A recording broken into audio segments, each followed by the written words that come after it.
Graça e paz. Vamos hoje estudar Atos capítulo 11, nosso 11º dia do nosso período de 21 dias de oração e jejum. Tenho certeza que Deus tem nos abençoado, nos edificado, e oro para que hoje também, nesta meditação, o Espírito Santo fale com você e cresçamos um pouco mais no dia de hoje, em nome de Jesus. Nós vamos ver o capítulo 11 de Atos, lembrando sempre do capítulo anterior, o capítulo 10, a história da conversão do centurião que ontem nós meditamos nela, que chegou esse acontecimento à igreja da Judéia, a igreja de Jerusalém.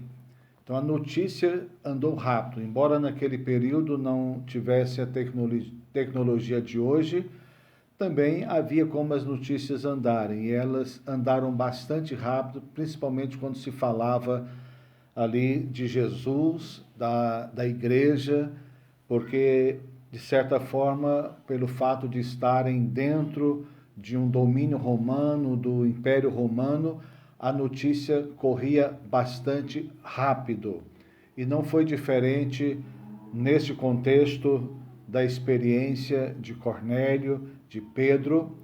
Então, algo que era muito novo para os cristãos, que ainda valorizavam muito a circuncisão, a tradição, foi o fato de um gentio agora ter conhecido a Jesus e outros gentios com ele também, abraçarem a fé cristã, que até então os judeus convertidos tinham dificuldade de compreender que outras pessoas podiam também participar de algo tão maravilhoso, de uma graça tão enorme como a graça do Senhor. A sensação que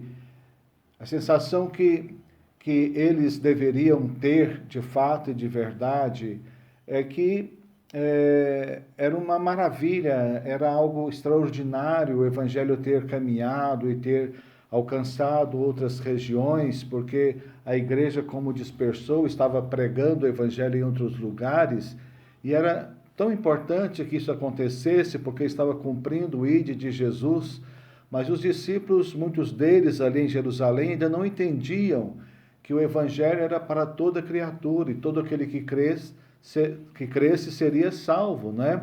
Mas eles ainda tinham um conceito, uma sensação equivocada, como muitos religiosos dos dias de hoje têm também. A sensação que eles tinham era que Deus era um Deus apenas dos judeus, como às vezes o evangélico, o católico também tem essa sensação. Às vezes o católico tem a sensação que Deus é Deus só dos católicos, ou os evangélicos também têm uma sensação que Deus também é Deus só dos evangélicos.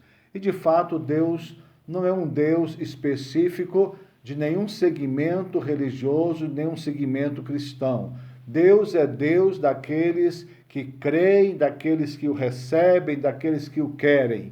E assim aconteceu nesses dias. Os judeus, parte dos judeus quiseram, receberam, tiveram Deus na sua vida. Em outros lugares, gentios também entregaram as suas vidas, creram no Evangelho e também tiveram Deus na sua vida. E a história continuou até os dias de hoje, não é diferente. E a notícia da conversão de Cornélio, que chegou ali em Jerusalém, que Cornélio e demais gentios haviam convertido ao Senhor, e agora haviam até experimentado o Espírito Santo na sua vida, deveria ser um motivo de muita alegria, de muita celebração, porque eles estavam cumprindo o propósito de Deus. Mas, infelizmente, deram lugar ao ciúme e a uma discussão teológica, religiosa, que não levaram a nada. Pelo contrário, isso trouxe uma certa animosidade no contexto da igreja. E Pedro, Pedro foi, de certa forma, repreendido, questionado. Do versículo 2 ao versículo 12, nós vemos que Pedro foi questionado, foi repreendido pelo fato dele ter entrado na casa de um incircunciso. Olha o versículo 1 ao 3. Chegou ao conhecimento dos apóstolos e dos irmãos que estavam na Judeia, que também os gentios haviam recebido a palavra de Deus. Quando Pedro subiu a Jerusalém, os que eram da circuncisão o arguíram, dizendo: entraste em casa de homens incircuncisos e comeste com eles? Na verdade, eles fizeram uma afirmação, embora a minha leitura foi como uma interrogação, foi uma afirmação. Você entrou, você comeu com eles, não é? É assim, de forma, com uma certa indignação de Pedro ter entrado ali. Por quê? Quando Pedro chega em Jerusalém, ao invés de eles festejarem, eles receberam a notícia antes de Pedro chegar, e sabe como são as notícias, também chegam equivocadas, e alguém sempre coloca um fermento na notícia, e a notícia nem sempre chega limpa completamente. E eles repreendem Pedro, questionam Pedro, por quê? Porque Pedro havia ido na casa de alguém que era incircunciso. O que é isso? Comido com alguém que era incircunciso, alguém que não havia sido circuncidado, porque a circuncisão era um hábito e uma cultura e um princípio que Deus havia estabelecido para os judeus até aquele momento, até o momento de Jesus, o momento da velha aliança. E a partir do momento que Jesus estabelece a nova aliança, a circuncisão perdeu totalmente o seu efeito, mas a tradição é algo tão incrustada no coração e na mente das pessoas que nós temos dificuldade de nos libertar de algum costume, de alguma convenção, de alguma tradição. Isso acontece com todos nós, não importa, às vezes até entre os evangélicos acontece isso, a pessoa nasce em uma igreja com determinado perfil, ou foi criada em uma igreja com determinado perfil. Quando conhece uma outra igreja com algumas coisas diferentes, ela tem uma certa resistência. E nós precisamos de entender o que o apóstolo Paulo diz, que quem tem o Espírito é livre. E aquele que tem o Espírito, então, vive em liberdade, não debaixo de julgos, de doutrinas, principalmente de princípios ou preceitos humanos. E Pedro teve que dar ali satisfação, Pedro teve que explicar a eles, mas quando Pedro toma a palavra, ao ser interrogado, ele fala de toda a experiência, de tudo que aconteceu. E Pedro conta que ele também resistiu. Então Pedro não era diferente dos demais. Pedro também resistiu quando teve a visão que Deus fez descer por 3 vezes um lençol com animais que para os judeus eram impuros, e Deus mandou ele matar e comer. Por 3 vezes. O que Deus estava falando para Pedro? Deus estava para Pedro que ele devia matar na sua mente, no seu coração, conceitos, preceitos religiosos que não tinham vida em si mesmo. E devia assimilar aquilo de forma correta e devia obedecer a Deus, porque aquilo não tinha valor algum mais. E Pedro entendeu isso. E quando Pedro entende isso, ele obedece a Deus e vai à casa de Cornélio. Chega lá, Cornélio também conta a experiência que teve. Pedro relata em Jerusalém a experiência de Cornélio. Olha, que coisa extraordinária. Essa confirmação, a visão de Pedro, a visão de Cornélio, e o anjo apareceu para ele, e agora Pedro contando toda esta história, todos os acontecimentos, Pedro fala, e tem mais uma coisa, enquanto eu falava, eles foram cheios do Espírito Santo, e como eu negaria a quem creu, a quem foi cheio do Espírito Santo, o batismo nas águas? Nós somos tão cheios de coisinhas, não é? Na nossa vida religiosa, e para batizar tem que parar com isso, tem que deixar aquilo outro, para batizar a pessoa não pode fazer isso, ou tem que fazer aquilo, somos cheios de regras, e Pedro não viveu isso com Cornélio, porque foi tudo tão forte pelo Espírito Santo que não teve como ele agora aplicar nada de tradição, de religiosidade.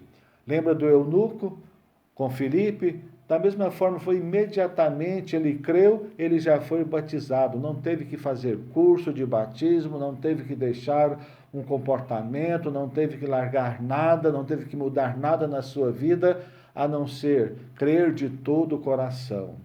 Eu não estou dizendo que nós devemos ser relapso, relaxado com as coisas de Deus. Pelo contrário, devemos sim levar muito a sério. Vivemos uma sociedade, principalmente a sociedade latina, que é uma sociedade, de certa forma, assim, muito acomodada. E às vezes é necessário termos alguns limites, alguns princípios para ajudar as pessoas a errarem menos possível. Mas não é isso que traz a salvação, não é isso que garante a pessoa a salvação de maneira alguma. E Pedro fala essas coisas maravilhosas, importantes, o que aconteceu, mas enquanto isso, algo acontecia em outro lugar. Pedro agora estava em Jerusalém, mas enquanto isso acontecia em Jerusalém, lá em Antioquia da Síria, porque o Novo Testamento fala de duas Antioquias, e essa aqui é a Antioquia da Síria, do versículo 19 ao 26, algo está acontecendo lá, está acontecendo um verdadeiro avivamento em Antioquia.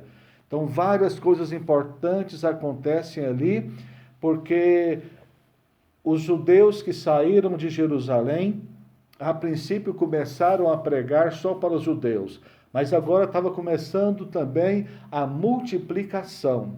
Agora, os judeus que pregavam para judeus de outros lugares, que pregavam para gentios, começou então a ter um avivamento, pessoas começaram a se converter, Deus curava os enfermos, os discípulos, não os apóstolos, porque ele não estavam os apóstolos tinham ficado em Jerusalém, mas os discípulos, os membros da igreja que saíram por causa da perseguição, desde o momento que Estevão foi perseguido e apedrejado, eles ministravam, pregavam a palavra e as pessoas estavam se convertendo e conhecendo a Deus de maneira poderosa. Olha o versículo 22 ao 24 de Atos 11. A notícia a respeito deles chegou aos ouvidos da igreja que estava em Jerusalém.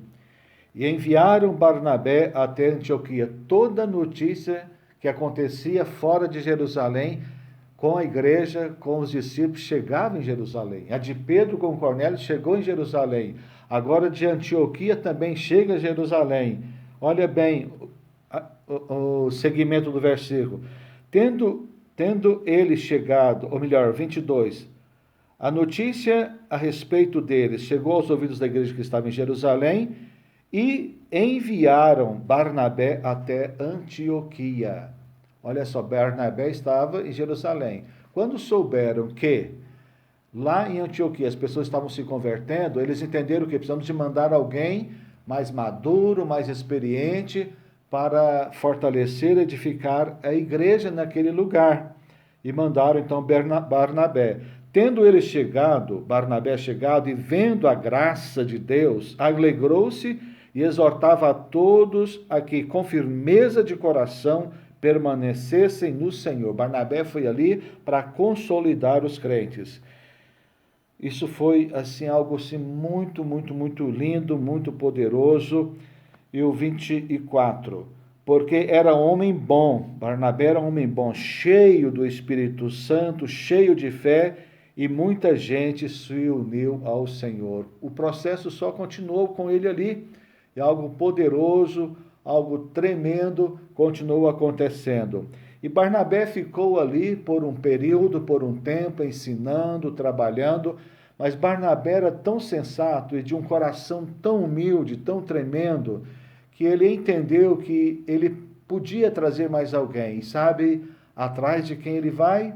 Ele vai atrás de Saulo de Tarso, aquele que teve algumas dificuldades ali atrás e precisou de sair do meio dos cristãos mas porque ele havia se convertido e não estava sendo compreendido, porque a tradição estava atrapalhando, as pessoas estavam receosas com ele em Jerusalém, mas Barnabé pensa da seguinte forma: olha, em Jerusalém está difícil para Paulo, mas eu posso levá-lo para Antioquia, que lá precisa muito mais dele do que em Jerusalém.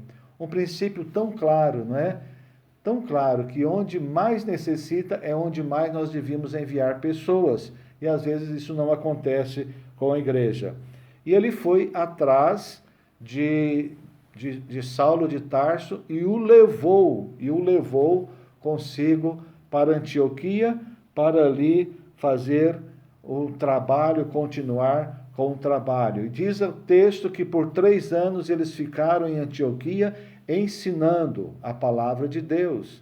Ora, Saulo tinha um ministério, tinha um dom, mas Paulo, ou melhor, Barnabé tinha um dom. Ele tinha o tempo dele trabalhar, a hora de trabalhar, ele tinha a unção para oferecer às pessoas, mas Saulo tinha outra parte. E os dois juntos formaram uma dupla poderosa nas mãos de Deus para edificar a igreja ali por 3 anos.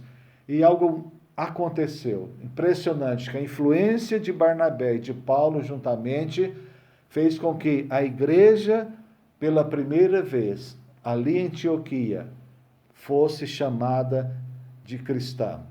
Os discípulos, pela primeira vez, receberam os nomes de cristãos. Pela primeira vez foram reconhecidos. Por quê? Porque eles falavam de Cristo, porque eles pregavam a Cristo, porque certamente amavam como Cristo, porque se comportavam como Cristo. De certa forma, eles tinham testemunho como o de Cristo naquele lugar. E foi algo assim muito tremendo, muito poderoso o trabalho deles ali. Deus tem isso para nós, queridos. Deus também quer que nós, onde estivermos, onde tivermos a oportunidade, devemos ser uma bênção, devemos ser sal, devemos ser luz, devemos pregar o Evangelho, devemos consolidar as vidas que andam, que querem andar com o Senhor, e devemos ser instrumentos de Deus na edificação da igreja do Senhor Jesus. Instrumentos de Deus na edificação da igreja. É importante entendermos uma coisa: cada membro do corpo de Cristo tem a função de contribuir para a edificação do corpo de Cristo. Olha só, nem todos têm os mesmos dons na igreja. A igreja ali tinha pessoas com muitos dons, mas precisou de Barnabé. Barnabé viu que a igreja estava caminhando bem, mas precisava de mais, e foi atrás de Saulo. E ambos fizeram um trabalho extraordinário, juntamente com os irmãos que já existiam ali. Um ao outro ajudou, e ao seu companheiro disse: "Sê forte". E conclui o capítulo, a profecia de Ágabo, quando ele diz que havia algo a acontecer, algo haveria de acontecer. Ele fala que haveria de acontecer uma fome muito grande em dias próximos.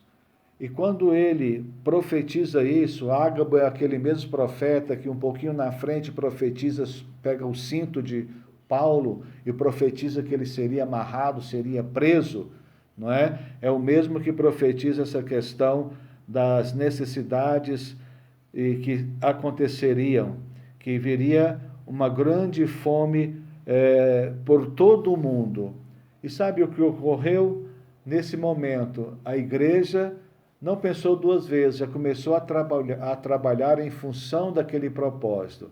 E começou a igreja já a levantar recursos para que Paulo e Barnabé levassem para outras igrejas também. Interessante isso, não se preocupou somente com a igreja local, mas preocupou com outras congregações também. Graças a Deus, eu louvo a Deus, aproveito esse momento para te agradecer pela generosidade, pelo apoio que tem dado à igreja em poder contribuir e suprir as necessidades físicas também dos nossos irmãos, de algumas famílias que não são da igreja da Vila União, de famílias também da igreja do Palmares e também de outras pessoas que nem sabemos se são cristãs ou não, mas temos procurado abençoar as pessoas de todas as maneiras. Amém?